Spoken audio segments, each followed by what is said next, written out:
Her hands are shaking. Not from cold, though the October air in Harlan County, Tennessee, is thin and sharp at 8 in the morning, carrying the smell of damp earth and the particular sweetness of leaves returning themselves to the ground. Not from age, though she is 74 years old, and her knuckles have grown large, and her fingers have learned the slow grammar of arthritis. She is shaking because of what she is holding. Dorothy Vance stands in what was once a garden. She is not a dramatic woman. She has never been. She is the kind of woman who hems her own curtains, who writes thank you notes within a day of receiving a gift, who has ironed her blouses every Sunday night for 50 years without ever thinking of it as labor. She is 5'3" and still stands straight. Her silver hair is pinned. She is wearing the blue cardigan she always wears when she expects a day of work. But she is standing in the dirt, and she is crying. Around her, the vines she has spent 3 days clearing lie in dark green heaps, their roots trailing like severed things. The wall she has uncovered stretches across the front of the house, 14 feet across. She will later measure, and the morning light has just found it, the low autumn sun striking it at exactly the right angle, the way light sometimes seems to arrive not by accident but by appointment. She holds the thing she has just found.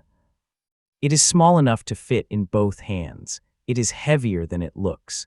It is the kind of thing you would not expect to find in a yard gone to wildness, underneath 15 years of vine and silence. And it has undone her completely, this woman who has not let herself be undone by anything in a very long time.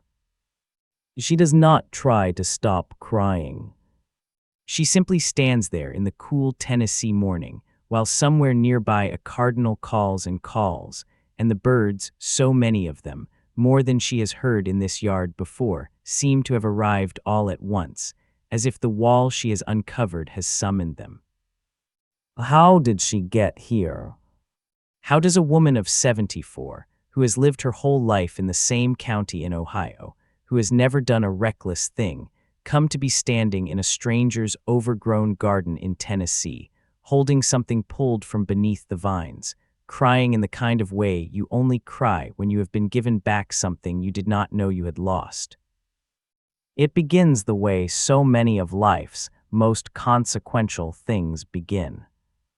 It begins quietly and almost by accident.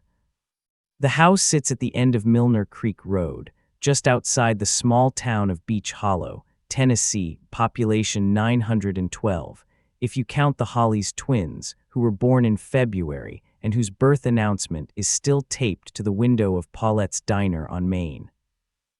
It is the kind of town that exists in the folds of the landscape, hidden between ridges, discovered only by those who are looking or those who are lost. The nearest city of any size is an hour's drive east, and most people in Beach Hollow seem quietly relieved by that fact. The house on Milner Creek Road is over 100 years old.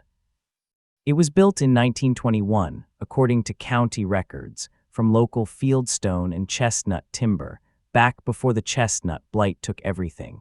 The bones of the place are extraordinary, a chimney built wide enough to stand in, a roofline with a particular steep pitch that catches the eye from the road, stone foundation walls laid so carefully that not one of them has shifted in 100 years of Tennessee winters. Someone built this house to last. Someone built this house with the intention of it mattering. But no one has lived in it for 15 years. The estate auction listing described it with the brisk indifference of legal language. County parcel 404019, one-story stone dwelling, approximately 1,100 sq-ft, structures in need of significant repair, property overgrown, sold as is, cash or certified funds only. Opening bid, $8,000. $8,000. In the photograph attached to the listing, a single photograph taken from the road, the house was almost invisible. The vines had consumed the front porch entirely. They had climbed the chimney to the cap. They had drawn up the window frames and begun their slow, patient work of dissolving the shutters. The whole front face of the building was a wall of dark, tangled green, so complete that you could not see the stone beneath it. And yet, there was something in the image that stopped the eye, something in the angle of the chimney against the sky, something in the way the stone wall at the property's edge was still standing, perfectly plumb, after all those years of no one caring for it. Some quality of the place that suggested, to someone willing to look for it, that this was not a house that had given up. This was a house that was waiting. The garden in the listing photograph was simply invisible, smothered, gone. There was no evidence of what had once been there. No one who bid on the property that day knew what had been planted. Dorothy Ann Vance was born in 1950 in Crestline, Ohio, a railroad town in Crawford County, the kind of town that knows exactly what it is and has never tried to be anything else. She was the second of 4 children. She grew up in a house that always smelled of pot roast on Sundays and wood smoke in winter, and she learned early that you made do, that you were grateful, and that the way you treated people was the only real measure of a life. She married Gerald Vance in 1973. He was a machinist. He was a quiet man who loved baseball and terrible science fiction novels, and Dorothy with a steadiness that she would not fully appreciate, she would later say, until it was gone. They had 39 years together. They did not have children, it simply did not happen, and they found their way to peace with that, filling the space with each other, and with the children of friends and the nephews and nieces who came and stayed and grew up and left. They were good company for each other, Gerald and Dorothy. They were a good team. Gerald died in the spring of 2012, 14 years before this story begins. It was his heart, it was sudden. He was 67. He had a library book on the nightstand with a bookmark in chapter 4, and Dorothy still has not been able to make herself return it, even now. After Gerald died, Dorothy did what she had always done. She managed. She managed grief the way she managed everything else, with routine, with purpose, with the particular dignity of a woman who believes that getting dressed in the morning is itself a form of courage. She kept the apartment on Elm Street in Crestline. She volunteered at the library on Tuesdays and Thursdays. She brought meals to the elderly at St. Paul's, which made her neighbors laugh a little, because Dorothy herself was getting on, but she did not see it that way. There was always someone older who needed something. But something had shifted in her, something she could not name and would not have named even if she could. She still set 2 coffee cups out in the morning, without thinking, before she caught herself. She still slept on her side of the bed. The apartment felt neither small nor large. It felt correct, in the way a waiting room feels correct, designed for a purpose that is not quite living. In September of last year, Dorothy went to the public library to use the computer, as she did every other week or so when something occurred to her that she wanted to look up, a recipe, a crossword answer, a question about her medication.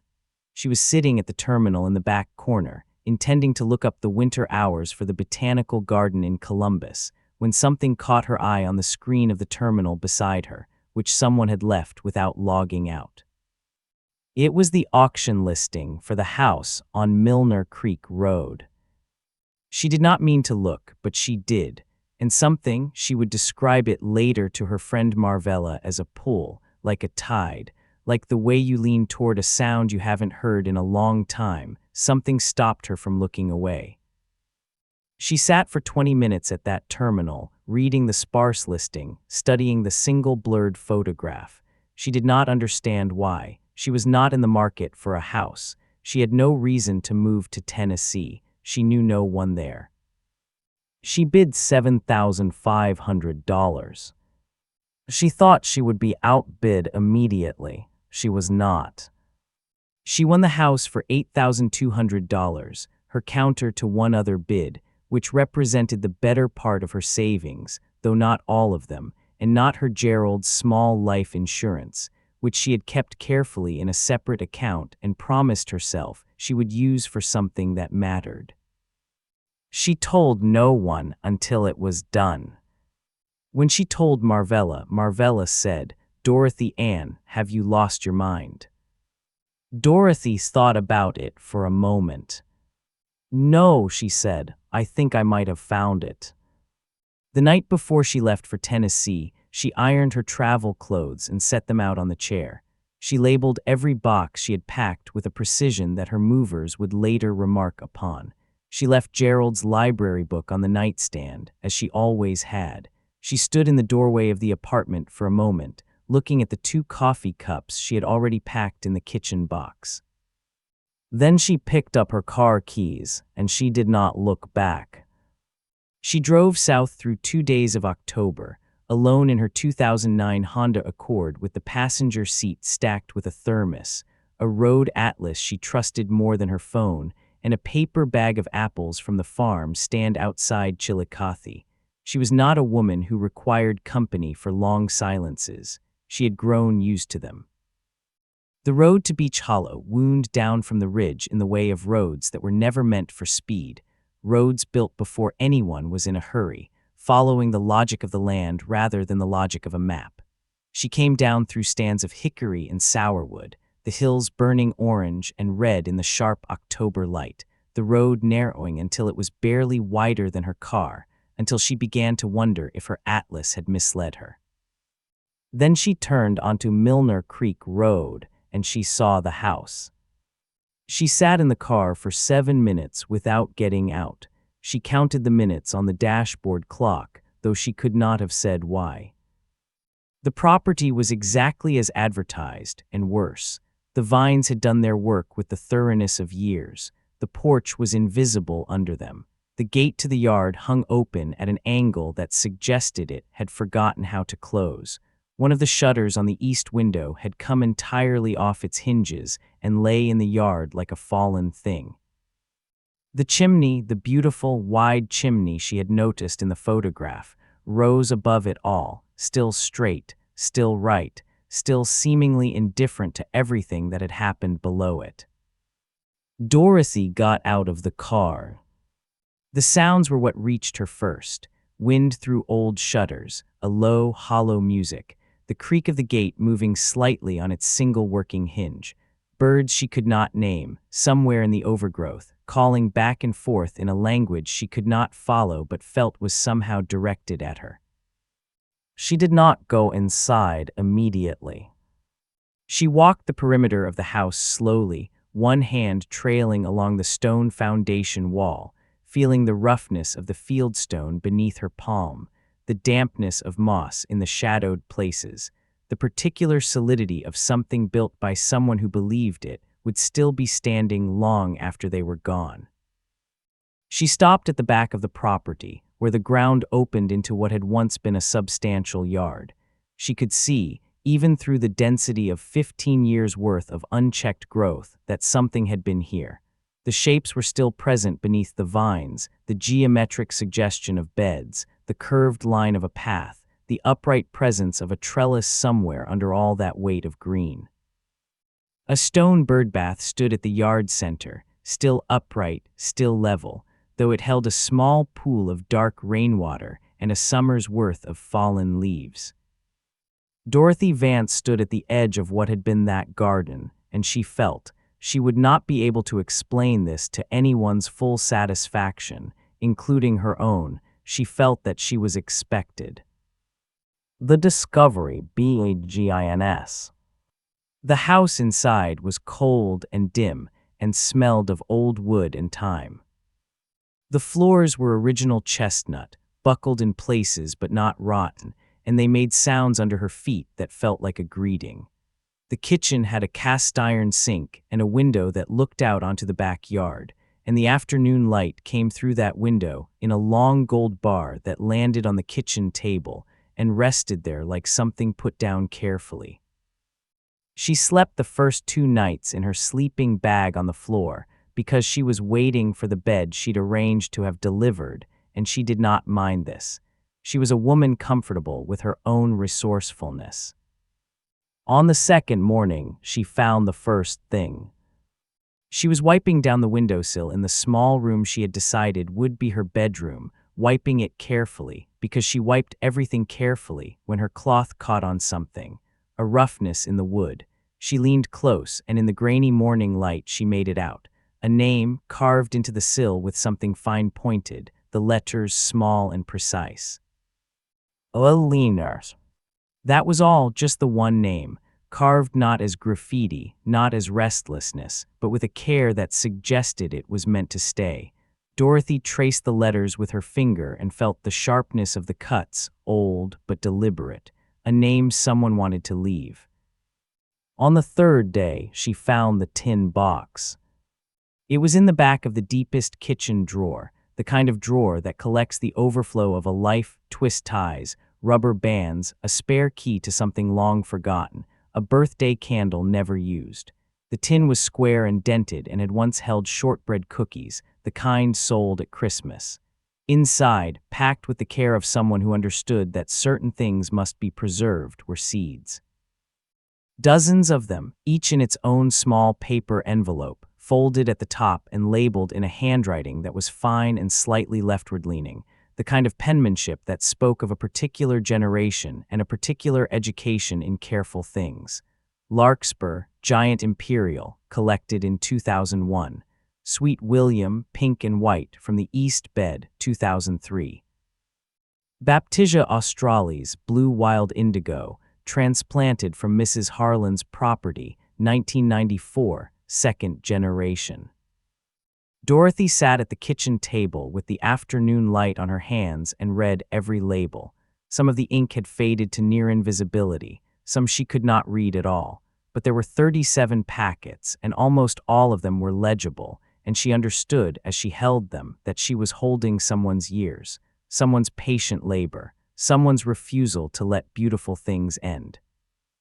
On the fourth day, behind a loose section of baseboard in the front room, she found the photograph.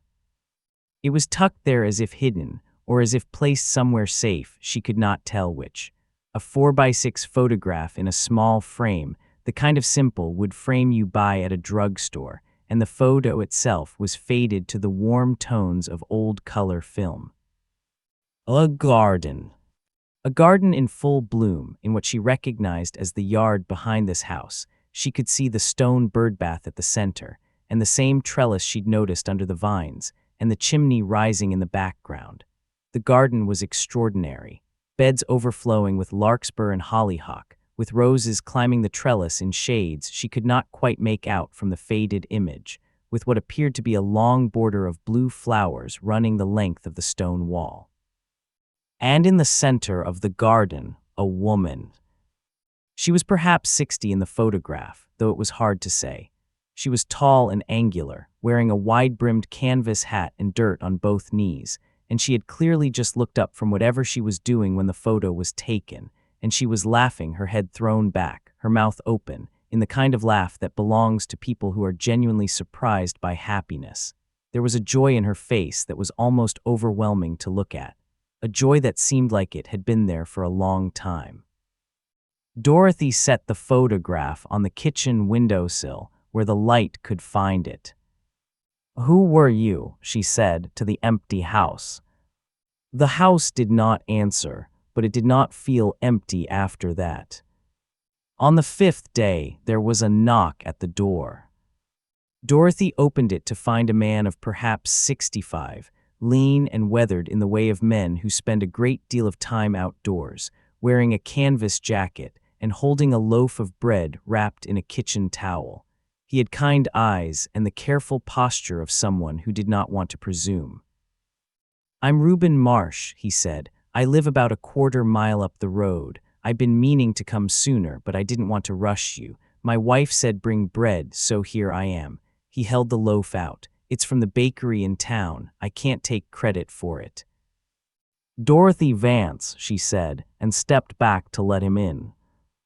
They sat at the kitchen table with the bread and instant coffee from the tin she'd packed, and the afternoon light moved slowly across the table between them. Reuben Marsh was a man who chose his words with the deliberateness of someone who has learned that the wrong ones are hard to take back. He looked at the photograph on the windowsill and said nothing for a moment. Then he said, "You found her picture." I found it behind the baseboard, Dorothy said. I don't know who she is. The auction records just listed the estate as belonging to a deceased party. No name given that I saw. Reuben wrapped both hands around his coffee mug. Her name was Alina Marsh, he said. She was my father's sister. My great-aunt technically, though she never liked that word, said it made her sound ancient. He paused. She lived in this house for 43 years. Dorothy looked at the photograph. Elena, the name on the windowsill. What happened to her? She asked. Reuben was quiet for a moment, looking out the wavy old glass of the kitchen window at the overgrown yard. She died in December, he said. 11 years ago. We think it was her heart, though we never knew for certain because he stopped. Because no one knew to come look for her until April. The mail carrier noticed. She was 91. She'd lived alone here for the last 20 years of her life. Dorothy said nothing. The weight of that settled over the kitchen like a change in the weather. She wasn't a lonely woman, Reuben said, as if needing to correct a possible impression. That's important to me that you know that. She wasn't sad. She wasn't isolated by unhappiness. She was here by choice. She loved this place. He looked at the yard again. She loved that garden more than anything in her life, and she had a complicated life Alina did. There were things she was waiting for, he shook his head slightly. It's a longer story than one cup of coffee. I have time, Dorothy said simply. Reuben looked at her then, really looked at her, the way you look at someone when you are deciding whether they are the kind of person you can trust with something fragile. He seemed to arrive at an answer. Come back tomorrow, he said. I have some of her letters. I've been keeping them, not knowing what to do with them. I think, he paused, I think you might be the right person to read them. She had been at the house for 9 days when she turned her full attention to the vines. It was not a decision made lightly. The physical work required was considerable, and Dorothy was 74 and honest with herself about what that meant. She bought proper gloves in Beech Hollow and a good pair of pruning shears, and she started at the east corner of the front wall and worked her way slowly west, cutting and pulling, the vine stems thick as her thumb in places, some of them rooted so deeply in the mortar between stones that she had to work them loose with a garden trowel. The work took everything she had. Her back ached by the end of the first day.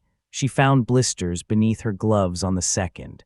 She ate dinner at 5 o'clock and was asleep by 8, and she woke up each morning and went back to it with the particular stubbornness of a woman who has decided that something is going to happen. There was satisfaction in it, though. That surprised her. Each section of stone wall that emerged from under the vines was a small revelation, the fieldstone clean beneath the growth, gray and gold and pale brown, set with a care that made her slow down and look. Someone had chinked the mortar with extraordinary patience. Someone had chosen each stone for its fit. This wall was a labor of love, and it had been hidden long enough. On the morning of the 10th day, she reached a section of the front wall she had assumed, from the outside, was blank stone, the same as the rest. The vines were particularly thick here, wound so densely that she had to cut them in sections rather than pull them whole. She cut, she pulled. She cut again. And then the sun came around the corner of the house, October sun, low and warm and particular, and fell on the section of wall she had just cleared. Dorothy Vance stopped. She stood very still for a long moment. Then she sat down in the dirt. The wall was not blank. The wall had never been blank. It was a mosaic. It ran the full width of the cleared section, 10 feet 12, she could not tell yet, because there were still vines to the left she had not cleared, and it was made of broken tile and glass and river stone, set into the mortar of the wall itself, piece by piece, in a scene so detailed and so alive that she understood immediately it had taken years. Many years, perhaps a lifetime of years. The mosaic was a garden. This garden. The yard behind the house, rendered in fragments of blue and gold and green tile, in small rounds of river glass, in pieces of broken crockery. She recognized a pattern of blue willowware that was clearly salvaged from a dish, and the garden in the mosaic was in full bloom, and the blue wild indigo ran the full length of the border wall, and the roses climbed the trellis, and the bird bath stood at the center, and over it all. The chimney rose into a sky made of fragments of blue bottle glass that caught the morning light and threw it back in pieces. And there were words. She had not seen them at first, because they were worked into the border of the mosaic in letters made from small white river pebbles, patient and small and precise, and she had to lean close to read them. As she leaned close, she read, "For Thomas, who said he would find his way back, I kept the light on. The garden is still here. Eleanor, 1962-2003. Dorothy's hands were shaking. She understood with the clarity of a thing known not by reason but by the whole body what she was looking at. 41 years. Eleanor Marsh had spent 41 years adding to this mosaic, piece by piece, year by year, making a record of the garden she was tending, leaving a message for someone she was waiting for. And then there was one more thing. At the base of the mosaic, settled into the soil at the wall's foot, half buried under the displaced vine roots, revealed only by the morning light at exactly this angle, a small object. She reached for it without thinking. A compass, brass old, the kind a soldier might have carried. The glass face was intact, the needle still alive, still pointing north with the quiet conviction of a thing that has never stopped doing its job. On the back, engraved in letters worn soft by decades of handling, THM, come home. Thomas THM. She held the compass in both hands. She did not try to stop the crying.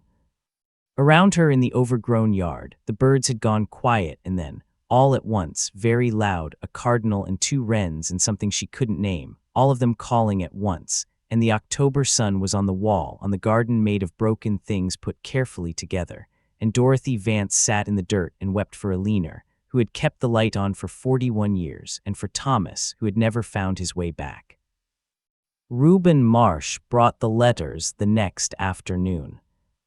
They sat at the kitchen table again, and this time he brought 2 cups from home, proper mugs, not styrofoam, and he made the coffee himself from the can he'd brought, and he set Eleanor's photograph between them before he began. The story he told, pieced together from the letters, and from what his own father had told him, and from an afternoon Dorothy spent at the Harlan County Historical Society, with a woman named Patricia Deal who had known Eleanor in her later years. The story was this. Eleanor Marsh had come to Beach Hollow in 1962, the same year she began the mosaic. She was 38 years old. She had come, Reuben said carefully, because she was waiting for someone. His name was Thomas Harlan Marsh, no relation to Reuben's family by blood, though the shared surname was how they had originally met. Years earlier, 2 young people drawn together by a coincidence of names at a church social in Knoxville in 1951. Thomas was a veteran of Korea. He was gentle and very funny, and he had a habit of leaving things, small, meaningful things like a compass he'd carried through the war, with the people he loved most, as if to mark where he'd been. They had planned to marry in the spring of 1955. In the winter of 1954, Thomas suffered what Reuben's father had described as a breakdown. The language of the time was imprecise, the understanding limited. He disappeared from Knoxville. He wrote to Eleanor twice from a veteran's hospital in another state, and then the letters stopped. No one knew where he went. Eleanor waited. She waited the way people wait when they cannot bring themselves to stop, when stopping would mean something they are not ready to mean. She moved to Beach Hollow because Thomas had once mentioned it as a place he loved, a place his grandmother had lived. She bought the house on Milner Creek Road with money she'd saved from 10 years of teaching school. She planted the garden. She tended it. And year by year, she added to the mosaic. She never learned what became of Thomas. Patricia Deal, who had befriended Alina in the 1990s, told Dorothy that Alina never spoke of him with bitterness, only with a kind of steady, patient love that had simply become part of her, inseparable from who she was. She said once Patricia told Dorothy that she wasn't waiting for him anymore by the end. She was just tending, the same way you tend a garden, not because you need the flowers for anything in particular. Just because growing things deserve to be cared for. Alina died in December 2013. She had never found Thomas. Thomas Harlan Marsh, Dorothy learned from a newspaper archive that Patricia helped her locate, had died in a veterans care facility in Asheville, North Carolina, in 1987. He had lived, by the account of the brief obituary, a quiet life. He had no surviving family listed. He had never returned to Beach Hollow. Dorothy sat with this for a long time.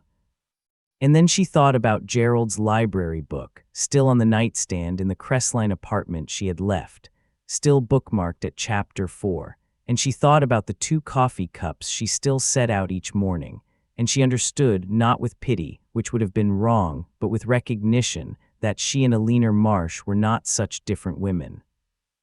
They had both learned to keep tending, to keep the garden growing, even after the person you grew it for was gone, to find meaning not in the waiting ending, but in the care itself. The difference, Dorothy thought, was that Alina had no one to find it when she was done. Until now. She began with the seeds. The 37 paper envelopes from the tin box. She had researched each variety through the long November evenings, learning which needed stratification, which wanted early starting, which could be direct sown in the spring. She ordered the few supplies she didn't have. She built a small, cold frame from scrap lumber she found in the outbuilding, following instructions from a library book she'd had Reuben bring her from town. In the spring, she planted the blue wild indigo first. Baptisia australis, transplanted from Mrs. Harlan's property, 1994, second generation. She knelt in the turned earth of the long border bed, her knees padded by the garden cushion Marvella had sent from Ohio with a note that said, "I still think you're crazy, but I'm coming to visit in June," and she pressed each seed into the soil with the seriousness of someone completing something important. She was completing something important. Reuben came on weekends and sometimes brought his wife, Clara, who had a gift for the structural work, the trellis that needed rebuilding, the bird bath that needed reseating on a new base of stone. Clara was a quiet woman with strong opinions about roses, and she and Dorothy spent long afternoons comparing notes on the climbing varieties that had once covered the trellis, working from the photograph and from what Reuben remembered his great-aunt saying. Patricia Deal came in April and sat on the porch steps, which Dorothy had cleared and repaired, and watched them work. She would be so glad, Patricia said more than once. The garden that came back in that first spring was not Alina's garden. It was too young, too new, too much itself rather than the result of 40 years of tending. But it was the beginning of Alina's garden. The larkspur seated itself along the east bed. The sweet William came up pink and white and crowded with bees. The blue wild indigo had not yet established fully, but 4 plants broke ground and stood in the border like small promises. The birds had always been there, Dorothy realized. She had simply not been quiet enough to notice them at first. She contacted the Harlan County Historical Society in May, and Patricia helped her prepare a small exhibit about the mosaic, photographs, a written history of Alina and the house, copies of some of the letters Reuben had shared. They mounted it in the library reading room in Beach Hollow, under a hand-lettered sign that Dorothy wrote herself. In memory of Alina Marsh, 1924-2013, she built this, she tended this, She loved faithfully and well, and left beauty behind her that waited to be found. She wrote the same words on a small brass plate, which she had made at a shop in the county seat, and which Reuben mounted himself at the base of the mosaic wall, below the border, where the white pebble letters spelled out Eleanor's message to Thomas. The compass, the brass compass with THM, come home on its back, she placed on the kitchen windowsill next to Eleanor's photograph. She left them both there. She did not put them away. Marvella came in June, as promised, and stood in the garden for a long time without saying anything, which was unusual for Marvella, who always had something to say. "Dorothy Ann," she said finally. "I know," Dorothy said. "You couldn't have known," Marvella said. "When you bid on this place, you couldn't have known any of it." Dorothy thought about the pull she'd felt, looking at the auction listing on a library computer when she'd meant to be looking up botanical garden hours, the thing that had felt like a tide. "No," she said, "I couldn't have known." She went back to planting. There is a particular kind of story that the world keeps telling, in different voices and different landscapes, as if it cannot stop itself, the story of what we leave behind. Eleanor Marsh spent 41 years adding to a mosaic that she could have left unfinished at any point. No one would have known. No one was watching. The vines would have covered whatever she'd done eventually, and that would have been the end of it, a few years of beauty, then silence. But she kept going. Piece by piece, year by year, in the long Tennessee summers and the cold winters when the garden slept beneath its mulch and the birds went somewhere warmer. She kept going because the act of tending, the act of making something with care, of adding to something, of refusing to let it go unfinished, was itself the meaning, not the ending, not the discovery, the doing. We live in a time that is impatient with this understanding. We want to know the point. We want the resolution, the reward, the recognition that makes the work worthwhile. But Eleanor Marsh knew something that takes most of us decades to learn, if we learn it at all, that a life lived with intention plants seeds that outlast the planting, that the garden you tend in private unseen becomes, in time, the garden someone else finds and is changed by. That the love you give, even when it is not received, even when the person it was made for never finds their way home, that love does not disappear. It simply waits under the vines for someone with the patience to clear them away. Dorothy Vance could not have explained, on the day she bid on that listing, why she did it. She would be the first to tell you that. She was not a woman who made unexplained decisions.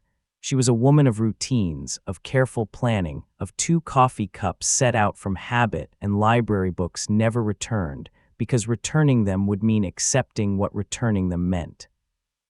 She was a woman who had spent years being precisely who the people around her needed her to be, and who had forgotten, somewhere in those years, to ask what she needed. And then she sat at a library computer terminal, and something in her recognized something in a blurred photograph of a house waiting under its vines, and she followed it. Not because she knew, because she was ready to not know for once and trust the direction. It is never too late to begin again. This is not a comfortable truth because it asks something of us. It asks us to believe, at an age when the world has stopped expecting us to start things, that the beginning we make today is worth making. Dorothy Vance is 74 years old, and she is on her knees in a garden in Tennessee, pressing seeds into the soil that someone else labeled 30 years ago, and the spring light is on her hands, and the bees have found the sweet William, and the cardinal in the dogwood at the edge of the yard is singing with an urgency that sounds, if you are in the right mood to hear it, like insistence. Like yes, like now, like still. The things we leave behind speak long after we are gone. Eleanor Marsh never knew she was speaking to Dorothy Vance. Thomas Harlan Marsh never knew his compass would be found in the roots of 15 years of vine growth by a woman from Ohio who had not been looking for it.